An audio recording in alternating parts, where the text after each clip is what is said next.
छत्तीसगढ़ में मुख्यमंत्री की कुर्सी को लेकर रस्साकसी अब और तेज हो गया है। छत्तीसगढ़ कांग्रेस में अंदरूनी कलह अनवरत जारी है। पिछले 3 महीनों से 2.5 साल के सीएम के फार्मूलों को लेकर जो विवाद चल रहा था, उसमें पूर्ण विराम लगता नहीं दिख रहा है। अब ऐसा लगता है कि टीएस बाबा का सब्र का बांध टूटता हुआ नजर आ रहा है। अब टीएस सिंहदेव आर पार की लड़ाई के मूड में है। अभी तक 2.5 साल के सीएम के मुद्दे पर सवाल पूछने पर वो लोगों से कहते आ रहे हैं कि फैसला आलाकमान के पास सुरक्षित है।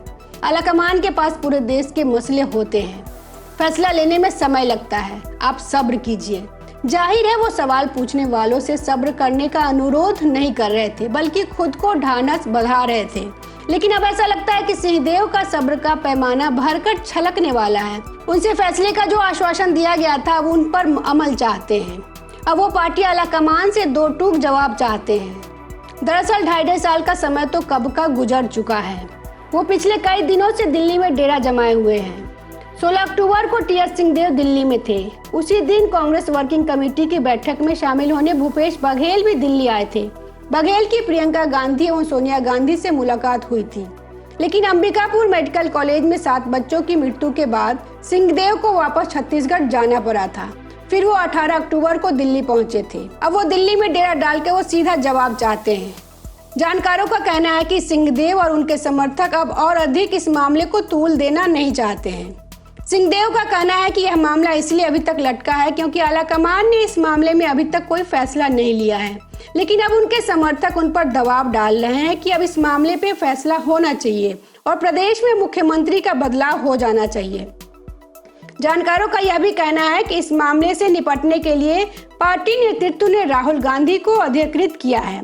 राहुल गांधी एक बार से अधिक बघेल से बात कर चुके हैं, लेकिन बघेल के रुख को देखकर नहीं लगता है कि राहुल गांधी के लिए किसी फैसले पर पहुंचना आसान है। उधर बघेल ने एक बार फिर अपना पुराना स्टैंड दोहराया है। उन्होंने इस बार प्रदेश कांग्रेस के प्रभारी पीएल पुनिया के बयान का सहारा लिया है। पुनिया ने कहा था कि रोटेशनल सीएम का कभी कोई समझौता नहीं हुआ था। बघेल का कहना है कि जब पीएल पुनिया ने कह दिया कि रोटेशनल सीएम की कभी कोई बात ही नहीं हुई थी, तो फिर मामला खत्म हो जाता है। लेकिन बघेल यह कहना भूल गए कि पुनिया ने यह भी कहा था कि रोटेशनल सीएम के फार्मूलों को खारिज नहीं किया गया है।